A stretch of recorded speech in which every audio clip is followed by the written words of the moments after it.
Donc la raison principale pour laquelle APF France Handicap est absolument furieuse contre le projet de loi Elan tient en une seule considération, l'immense régression en matière d'accessibilité des logements.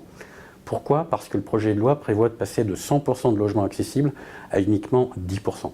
C'est absolument irresponsable politiquement pour un certain nombre de raisons.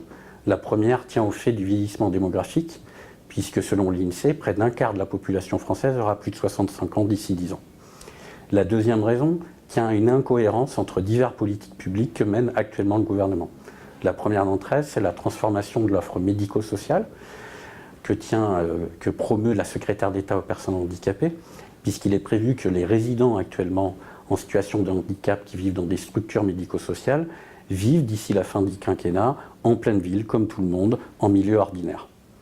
La seconde incohérence tient à la volonté politique de la ministre de la Santé de développer le taux d'hospitalisation ambulatoire à 66% d'ici 2020. La troisième incohérence tient aux mesures qui vont être proposées par le député Adrien Taquet pour simplifier les démarches administratives effectuées par les personnes en situation de handicap. Or, si on ne rend pas les logements accessibles, les personnes en situation de handicap vont être renvoyées devant la MDPH, la Maison départementale des personnes handicapées, avec un délai de traitement entre 6 mois et 18 mois pour avoir une réponse, pour solliciter des aides, pour faire adapter leur logement. Donc on ne va pas leur simplifier la tâche, on va leur complexifier la tâche.